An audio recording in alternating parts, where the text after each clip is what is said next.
Yeah. Run it back, nation. What is good? Welcome to Run It Back Philly, lunchtime live, daily live show where we talk Sixers, NBA, stuff like that. Shout out to everybody in here. Joannis, Tyvita, Nick Marchetti, Lai, Nugent, Fresh, RJ7 Deuce, thanks for being a member of the channel. Muggsy Bogues, Terry 905, Soup Cooler, DFJ Hoops, Austin Baker, Alex Perry. Sorry if I missed anybody up top. Yeah. Give me 1,000 likes on the stream right now. If you're watching it live, give me 104 likes. If you're watching it on replay, give me 1,000. If you watch these shows, you're not subscribed to the channel, please subscribe to the channel. That would be greatly appreciated. And let's get right into it, man. Let's not waste any time. We don't waste any time on these anymore, man. We don't waste any time anymore. We get right to it, okay? Deuce22, runitbackphillyshop.com. You know what it is. And I got some new maxi season merch coming very soon. Stay tuned for that. All right. Check it out. Sixers play the Raptors tonight. With their, well, the Harden trade is official. We don't know yet if certain players are going to play tonight. Although PJ Tucker played for the Clippers last night. James Harden did not play for the Clippers last night. He is still ramping up, but PJ Tucker played and did what he does. Gave his usual 0.6 rebounds, negative 19, I believe. So shout out to PJ Tucker. Shout out to everybody that doesn't watch basketball that claim that PJ Tucker's still a dog and we lost a dog in the trade. So there was a comment yesterday that was the most negative thing I've ever heard in my life, and it said, we lost 2 starters. We're screwed. Process 2.0. And I'm like, bro, I got to stop reading comments. I have to stop reading comments. Chat, I fuck with you. I read the chat live, but the comments are just, there's too much nonsense. There's too much nonsense, man. Anyway, what do I want to talk about? Oh, yeah. First thing, the James Harden era in Philly is officially over. It is officially over. It lasted 2 seasons, and it was a flop. It was a flop. Let's call it what it is. It was a flop. It was a flop. Let's call it what it is. Sadly, the James Harden era in Philly was a flop. We all bought in when it happened. When Daryl Morey passed up on what he passed up on to trade for James Harden, we all bought in. And the first couple of games in Philly, it looked electric. And it looked like, oh my goodness, Tyrese Maxey fits perfectly as a third option. James Harden is such an elite passer, facilitator, running the floor, diming left and right. I mean, and no matter what I say about the guy's personality, he's still one of the best facilitators, passers of a basketball, floor general type of guys that I've ever seen. And it just looked so good. And then it just went downhill faster than we expected, but we should have expected it. Being Sixers fans, nothing's ever going to be great. Everything goes downhill. Who are we kidding? But it went downhill very fast. And by the end of the first season, James burned out in the playoffs. And then, there was the excuse of he was rehabbing a hamstring all offseason, whatever. The second season, he had a full offseason to work. He's in amazing shape now. We're going to get Houston Harden. And basically the same thing happened. Burned out in the playoffs. And then it became this toxic thing because of him and Daryl Morey. And he was promised a contract, and then what he looked like in the playoffs, ownership, I am certain especially given the fact that the rumor came out, a couple of days ago that Josh Harris had the final say on the Harden trade or facilitated it himself because they were tired of this thing lingering. I don't know, but I am certain Josh Harris told Daryl Morey, if you give him that contract, you are fired. Or you're not giving him that contract. I'm not signing off on a max contract for this guy after what he looked like in the playoffs. So then chaos erupted, and we had another offseason of just total drama, and it lingered much longer than we all wanted it to, and it is officially over. There's people on Twitter and social media posting, thank you, James Harden, a picture of his Clippers jersey with a broken heart emoji. I got to be honest. Before I bought into Harden in Philly, I could never stand to watch the guy play basketball. In Houston, I thought he was just manipulating the game. I mean, shooting 25, 30 free throws in a game, getting every single whistle every time he hooked an arm and leaned in and threw the ball in the air. And I could not stand watching that dude play basketball once he really started to manipulate the game and the NBA was allowing it. And then in Philly, I bought in. I still screamed my head off every time the guy flopped out of bounds and laid there in the first row yelling at the official while we were playing 4-on-5. And once they started to change the rule and not give you the lean in, not give you the arm hook, although they gave it to Damian Lillard game 1 more than I've ever seen a player get it. But once he stopped getting the calls, it was like he's right back to this player that I can't stand watching. Yeah, I can't stand watching him play. It's boring. It's predictable. And once he lost that first step, it was just, and it's over. And, the people that are thanking James Harden, sure, whatever. I'm not thanking James Harden. I don't care about James Harden. I never cared about James Harden. I wanted the Sixers to be better. He came here. He turned into the fraud that we all should have known that he was. And now he's gone. It's over. We're happy. No thank you, James Harden. I don't care. I don't care at all. And actually, last season, Tyrese Maxey probably would be where he is right now if James Harden wasn't there. If it was just Maxey season. When Ben was sitting out, Maxey was 20 years old. The offense looked very fluid. It looked like it had a lot of potential, and then we made the trade for Harden. And honestly, it may have, although I do say that James Harden coached Maxey on the floor and is was a big confidence boost for Tyrese Maxey. And Tyrese said that the other day, that James Harden gave him a bunch of confidence on the floor. And I do think that. And I'll thank James Harden for that. But good riddance, James Harden. See you later. James Harden era is over. I don't miss it. I don't miss it at all because James Harden basketball to me is boring and not fun to watch. And it got downright embarrassing once he stopped getting the calls that he was used to getting in Houston. There's my take on that. See you later, James Harden. It's over. Yeah, let's hear Nick Nurse's comments on the players that were acquired in the trade and if they're playing tonight. Shout out to everybody in the chat. Yeah, almost 300 in here. Hit the like button. Give me 300 likes. Let's listen to Nick Nurse yesterday.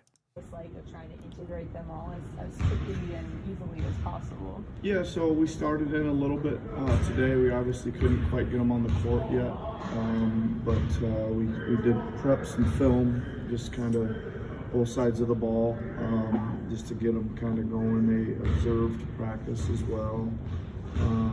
So we'll start tomorrow at shoot around, probably prior to that, just getting them into some sets and things, some basic stuff, and then we just gotta see where we're at from there. I think that the next real chance would be Friday to, at a practice to get them playing and get a look at them and see where we're going from there. So you think it could be a chance that they could play on Saturday? Yeah, I would say so. I mean, What that guy ask him? What did he ask him? And get a look at them and see where we're going from there. So you think it could be a chance that they could play on Saturday? Yeah, I would say so. I mean, a chance that they could play on Saturday. Again, I gotta just got out of practice, so I'm not sure where we are timeline-wise on everything with tomorrow night. So, but you know, you never know if they're available. Obviously, we'll dress them and see what's going on. But I would imagine we're going with the guys that are currently like locked in right now.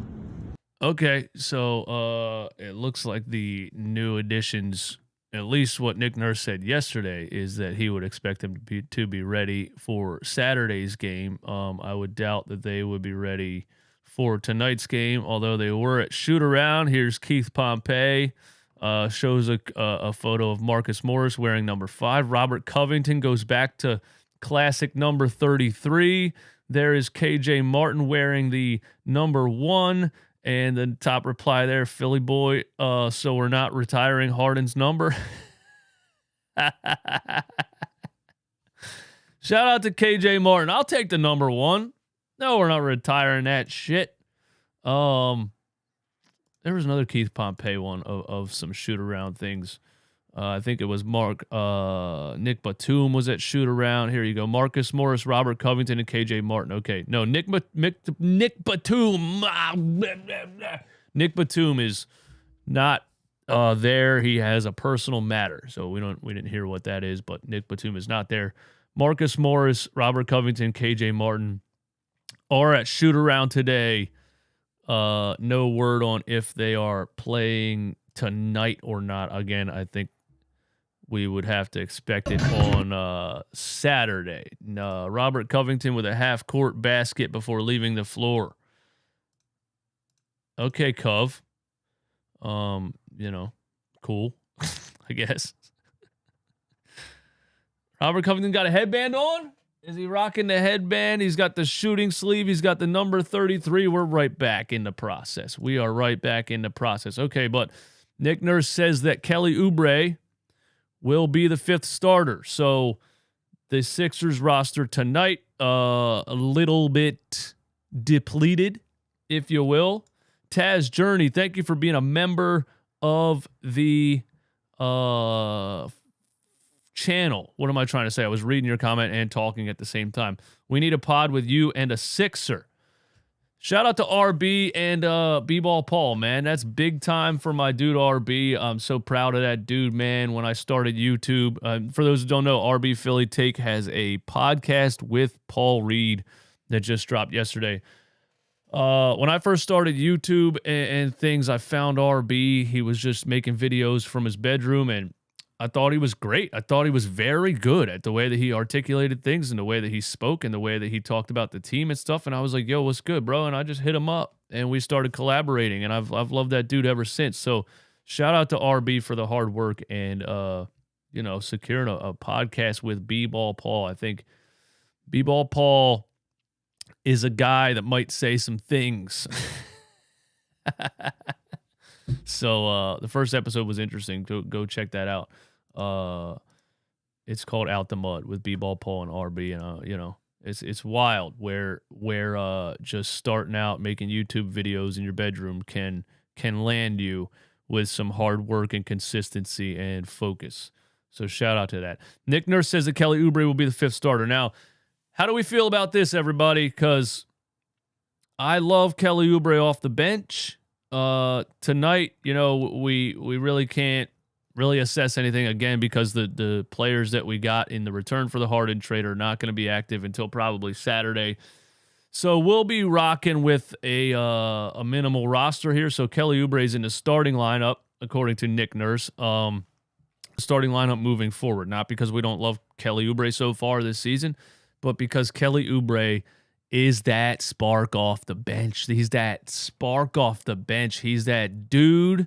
He's that firecracker that you can throw on the floor in the bench lineup, and he's going to go try shit. That's what he does. I try shit. That's what Kelly Oubre does. He's that kind of player. He tries things. It's not always going to succeed. He's going to have games where he's 0 for 15, but he's Kelly Oubre, and he's just a guy that should be coming off the bench. That's how I feel about it. I love the energy off the bench. And you need that in your bench lineup, you know? If all of the players, if you just look, if the 5 best players are automatically starters, that doesn't, what is your bench looking like? You know what I'm saying? It matters how strong your bench is to create the starting lineup.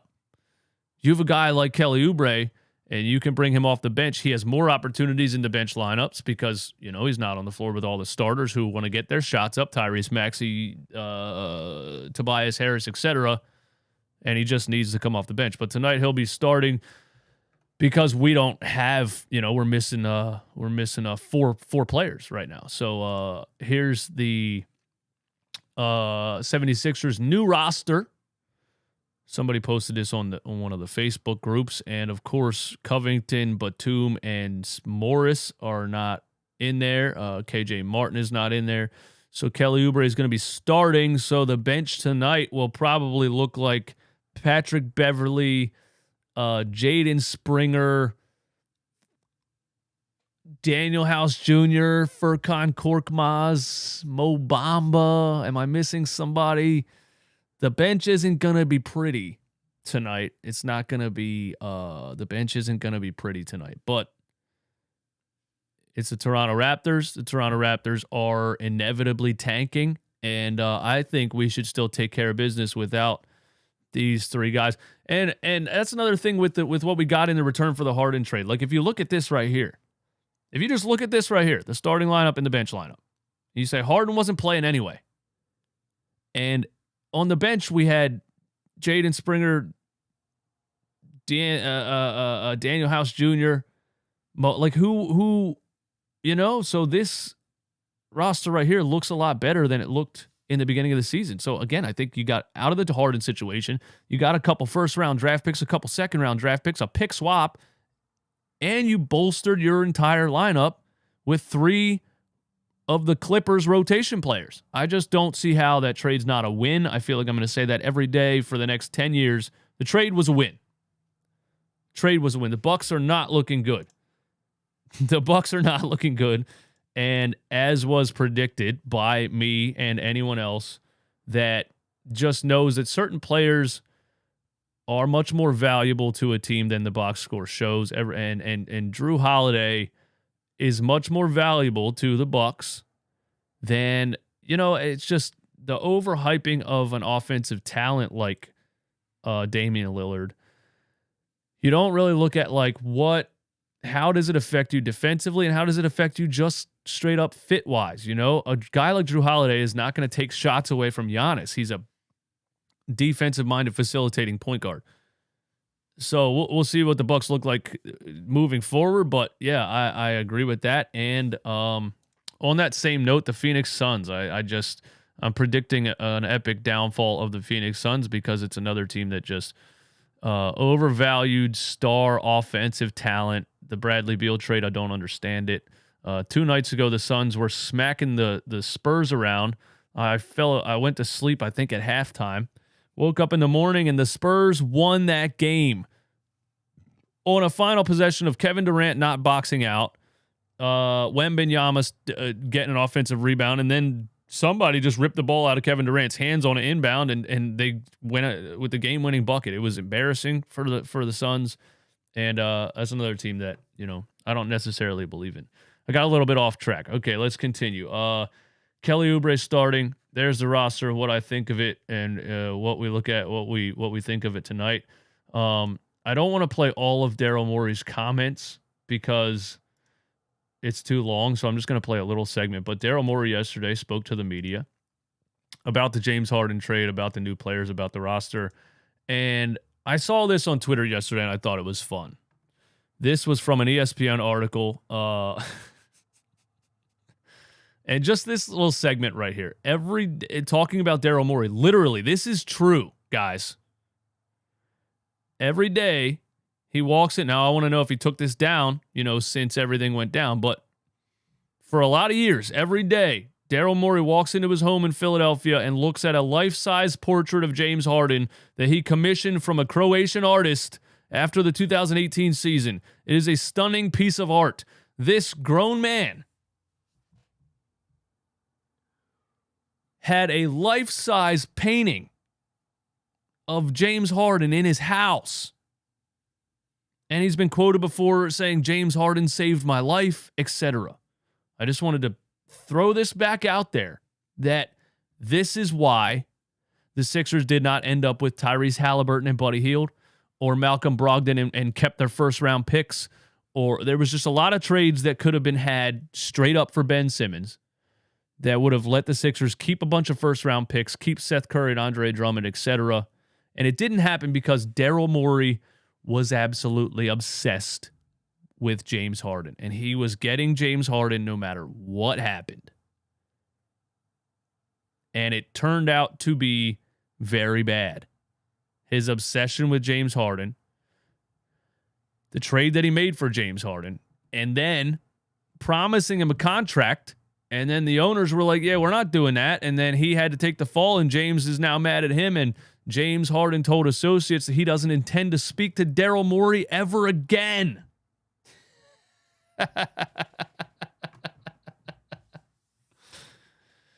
Halliburton and Maxey would have been very nice together. RB, what up, man? What's going on, brother? Yeah, they went through a breakup, man, and it's just it's a wild thing that people can get into, these positions and still be making emotional decisions.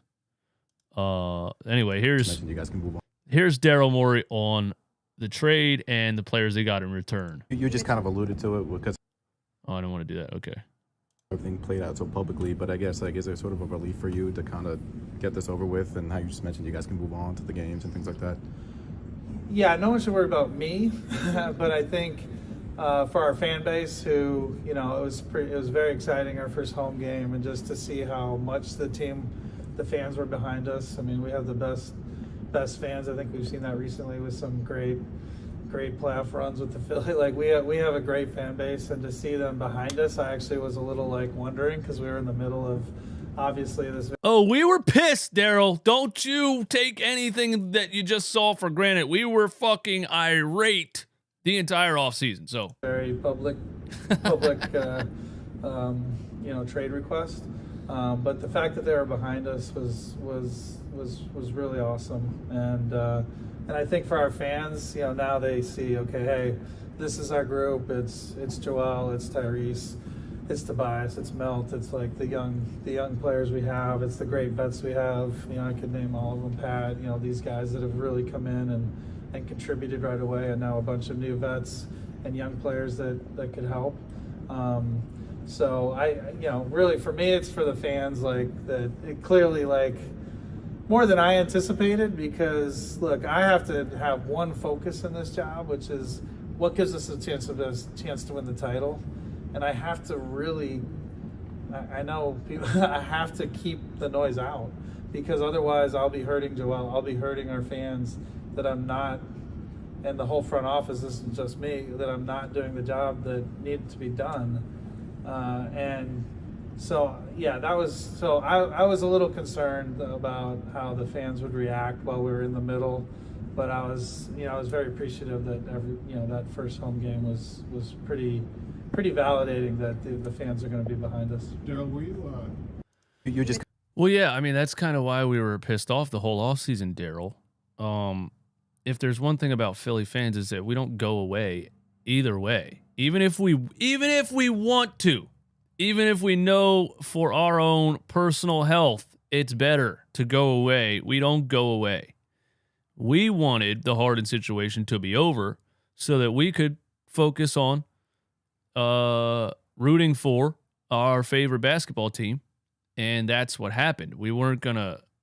He was surprised about the support of the fans. I mean, we weren't gonna be like, oh, this Harden situation, this Daryl Morey situation, I'm out of here. Well, a lot of people were. The fair weather ones were, and that's fine. When they come back, that's fine too. I'm not one of those guys that's like, hey, if you weren't here, when we were down, don't join the bandwagon. No, I hate that stuff. No, you can join the bandwagon whenever you want. Trust me. I joined the Phillies bandwagon second half of the season and when the playoffs start. I'm not there at training camp. I'm not there the first couple weeks of the season. I just don't have that much of an interest in it. I am a fair weather Phillies fan. There's fair weather Sixers fans, and I'm cool with that too. They definitely left when all the drama went down, and y'all are welcome to come on right back. I'm not that guy that's like, I was here through all the tough times and I whatever. You know what I'm saying? But yeah, I mean, the fans weren't going to go anywhere. We just wanted the James Harden thing to be over. We don't even really care that much if the team is better right now than it was with Harden on it. We just want to watch basketball without the drama. So we're as happy as anybody that shit is over. And, Daryl said nothing. He basically said nothing. Taz, what's up, brother? Thanks for being a member of the channel, as always. Philly Insider Podcast, what's going on? This team could have been way better than last year.